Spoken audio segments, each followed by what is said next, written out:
Oh, shucky-ducky, ladies and gentlemen, welcome. Hope we're having a great day today. It's time. Because Hoyoverse has now announced officially that we're getting Hexenzirkel Buffs for a bunch of characters. That has gotten me quite excited. Now, not necessarily because of the buffs themselves. Most of the characters I'm kind of iffy with. I am pretty excited for Mona, but yeah, we can talk about that later on if we want. But more so the precedent that is actually being set by Hoyo doing something like this.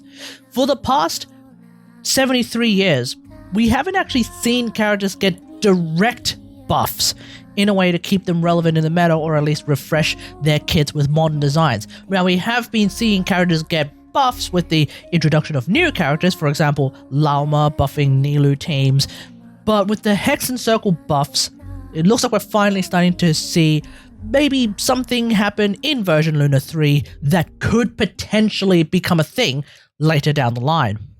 From an overall perspective, what are the Hexenzirkel buffs? Well, a bunch of characters who are very related to the Hexenzirkel witches will need to complete their own separate quest of some sort. We'll see if this is actually a big important quest for some characters and small quests for others, or if it's actually just a series of big important quests. Mona, for whatever reason, is dealing with the Great Khanria door, so I think that's going to be pretty important. For the Hexenzirkel folks, of course, these are all tasks set by the witches of the Hexenzirkel themselves. Upon completing the relevant quest, the character will then receive the Hexerei buff, which then actively improves their skills, passives, and even their constellations. They can come in a variety of forms, including crit value, talent scaling, and even some team-wide buff upgrades as well. Now, I'm fairly certain that most, but not all, of the upgrades coming to these characters will be locked behind the Hexerei Resonance. The Hexerei Resonance is basically like Moonsight. You just need 2 Hexenzirkel characters on the team. We'll just have to see if it actually turns out all the buffs are tied to Hexerei. So in summary, if you play these old characters in teams with each other, they will become a lot stronger thanks to essentially what is a factional buff. And that has got me feeling rather excited because the Hexenzirkel is not the only faction in the game. There are many others, especially because we have other nations to talk about. And I get the distinct feeling that Hoyo is not going to just stop here. We're going to potentially be getting waves of buffs out for various other factions in the game from various other locations, such as Knights of Favonius, in particular with Lisa, Noelle, Amber, Kaya, and Jean. We'll see if this comes about with Vaka's release. Meanwhile, we also have Adepti, in particular with Zhongli, Ganyu, Shenhe, Xiao, even Yanfei. There's allegedly a new Adeptus incoming in Luna 4, which is going to be Columbina's patch as well. We'll just have to see. And then there's also Qixing, in particular with Ningguang, Qixing, Beidou, Yelan. I haven't heard any rumors of a particular character coming for this though, we'll just have to see. Obviously, the characters I've listed are just ones that I think are directly related to their faction, but as we see with the Hexerei buffs, characters who previously weren't all that related to the Hexenzirkel are also getting a piece of the action. I'm of course referring to Fischl and Razor.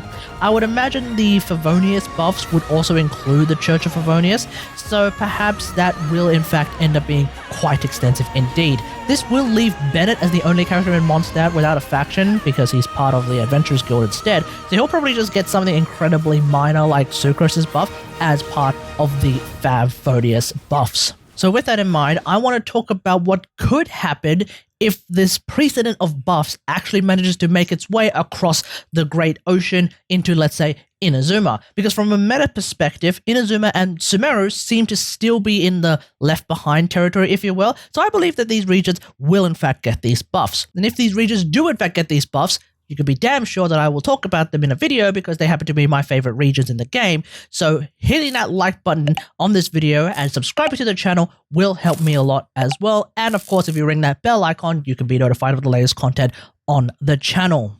That's not to say that some of these Inazumans and Sumerians aren't still being used regularly these days. Shinobu remains as one of the best Hyperbloom triggers in the game. Nilou and Nahida recently saw varying levels of fresh new relevance with Lauma's release, and Sethos is unironically being played a lot in 4-star only clears as a DPS, in fact, for Spiral Abyss and other endgame content. But overall, these characters aren't as popular in the meta, at least, as the Fontanians, the Natlanese, and of course, the non-Cry folks. Focusing on Inazuma, what factions could we see? Well, if you were paying attention to the Inazuma Archon quest, you'd remember that there were, in fact, 2 two main factions during the civil war of the Vision Hunt Decree, the Shogunate and of course Watatsumi. Watatsumi would definitely include Sangonimiya Kokumi and her general Goro. Not sure who else that would include. My guess would probably include Ito just because Goro is there. Whereas I think the Shogunate should probably definitely include the Kamisatos, who are of course the Yashiro Commission. Sayu, who of course works for the Yashiro Commission. Toma, who is of course the Kamisato housekeeper. Probably not Kazuha though, since the Kaedahara clan is all but lost to time. And then there's the big three. Over the past however many years it's been, there has been a team that I have always enjoyed playing a lot, regardless of its meta value and all that jazz. A team that has consisted of three very, very attractive women in the game, using my favorite element, of course, Electro.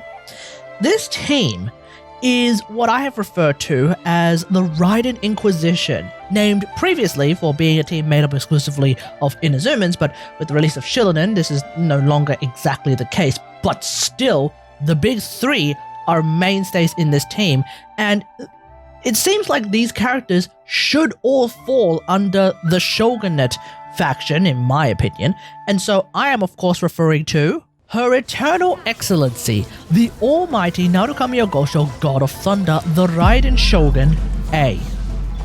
Her general under the Tenryu Commission, Kujou Sara. And of course, the Guji of the Grand Narukami Shrine, the illustrious in the extreme, Her Royal Highness the Queen of Sass, Yae Miko, the Wise and Beautiful.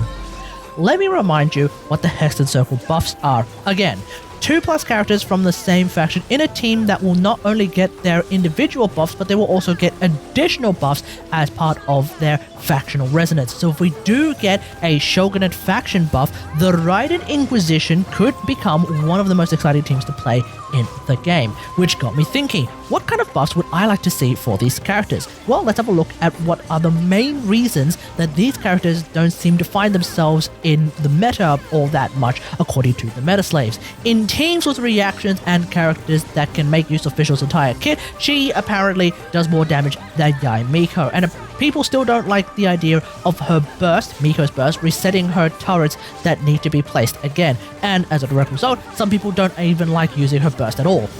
Sara's attack buff just simply isn't as strong as the Yansan's or Bennett's, despite being infinitely easier to use. And A's damage just simply isn't keeping up with the modern Electro DPSs like Varessa and Cloran, at least without her C2. With that in mind, let's go through each of these characters and talk about the buffs that at least I think they should be getting. Let's start with Yae Miko. Miko's burst should be like a Nefer's burst, which refreshes the duration of her active turrets. If 3 Tenko Thunderbolts hit enemies, Miko should give the team a crit value buff of some description. Tenko Thunderbolts, for those who don't remember, are the extra hits her ult does based on how many active turrets she has. This could actually be a Shogunate buff.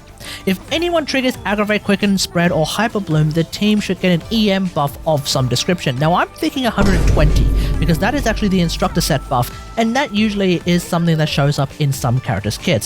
I would probably not expect this one to be a Shogunate buff though. I'd also further increase the potency of her A4 passive to the point where an EM stand could end up being outright stronger than an attack stand, at least in reaction heavy teams like those Aggravate teams. And I've always thought that there should be some kind of difference in how her turrets work depending on whether you formed a clear open triangle with them or if you just put them in a line. So maybe a damage increase if they're in a triangle versus a range increase if they're in a line, although range increases already exist as part of her C2, so maybe a turret attack speed would actually be pretty damn nice. You could therefore get some more reactions in her gameplay, and of course it would also be a DPS buff as well, I suppose.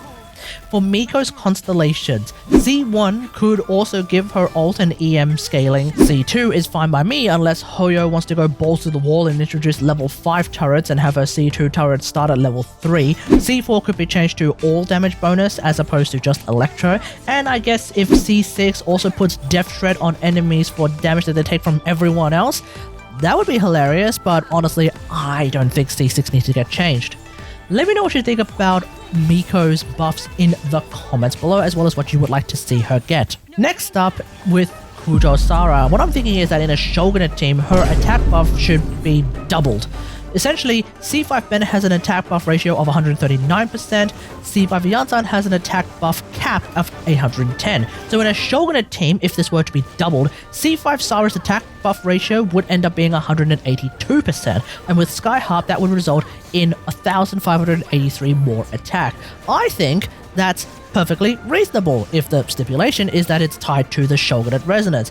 I had thought about 1.5 timesing the buff because maybe that's a little more reasonable, but that ends up not being stronger than Bennett's, so sack it, let's go all the way. I've always found it rather a lost opportunity that both her skill and her ult can apply the attack buff, but they both only work for the on-fielder and there's no real difference in the attack buff itself. So if the skill remains only working for the on-fielder, what I'm thinking is that her ult should work for the entire team. The entire team getting a Tengo Jurai attack buff if her ult hits an enemy. And while we're at it, how about we also make that attack buff go from 6 seconds duration to a 10-second duration as well, whether that's an ult thing or whether that's an overall thing, I don't know, I'm not entirely tied to either.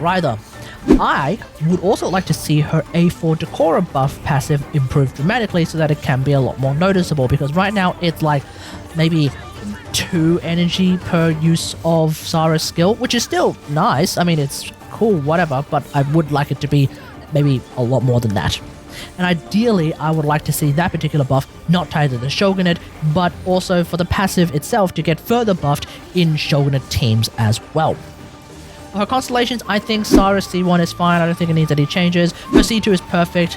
If her ult automatically applies the attack buff to everyone on her team, then I would actually like her C4 to change her ult so that the extra hits that spread out instead will just track enemies and hit them instead. And her C6 is perfect, especially if the ult gives everyone a Tengu Jurai attack buff, because that means that everyone also gets the crit damage buff if they are doing electro damage.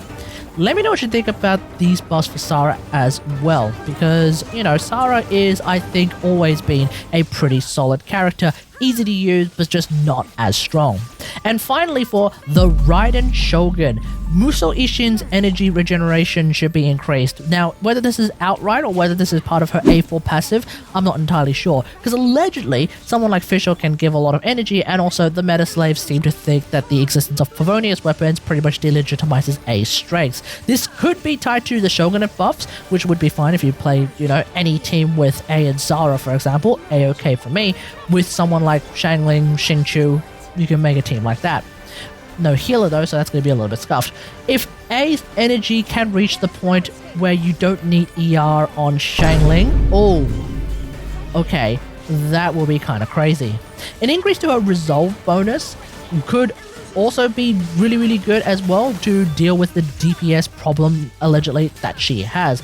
Also, an increase to her damage percent buff from her A4 passive could be really good as well, although I kind of like the idea of how attack cuffs and damage percent cuffs seem to have similar results for her DPS, so I personally would like to not lean on breaking that particular balance. But that being said though, all the buffs that I just talked about a little bit earlier, they may already be breaking that particular balance. For Ace constellations, I think C1 should introduce Resolve Overflow.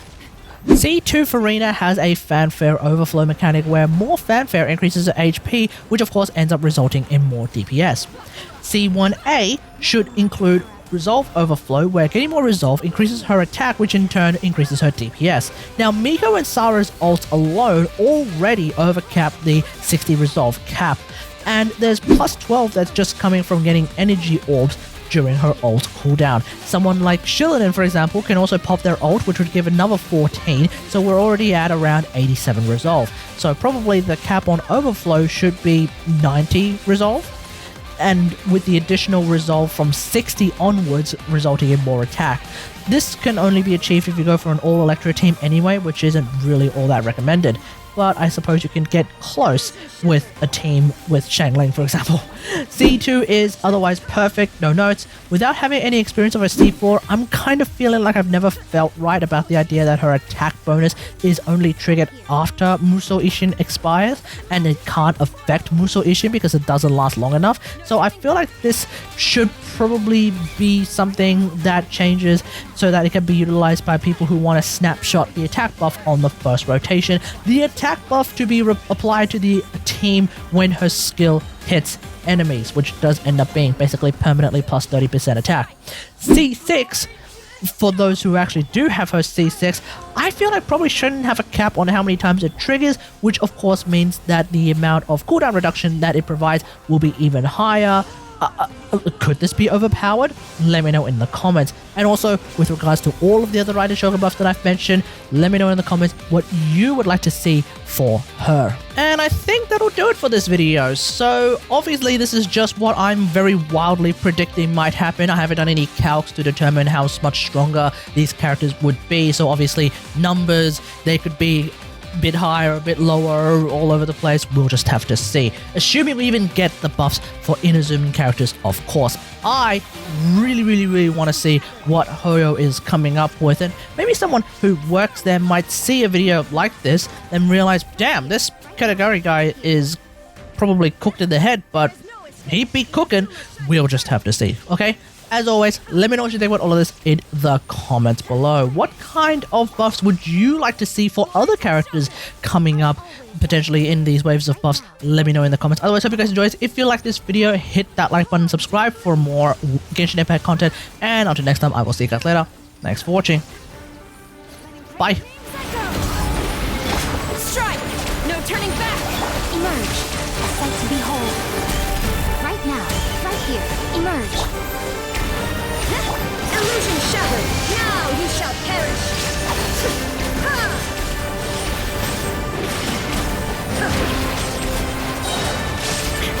Hear the echoes of Favonius! Right here. Storm the front! Nothing lasts forever.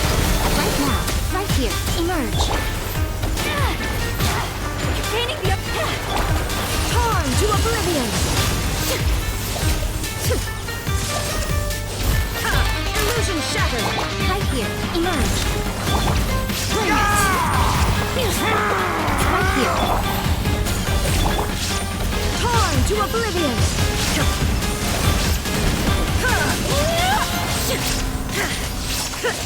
Emerge! Right here! Oh, this is all getting rather dreary. Strike!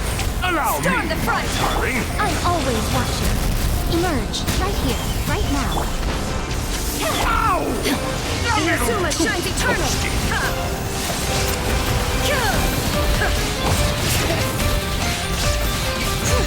Flash! No turning back! Right here, nothing lasts Our forever. performance has Right yet now, to right here, conclude. right now you shall perish! I dance for you, my dear. Show The curtain call has arrived. some great names echo! Quiver! Inazuma shines eternal!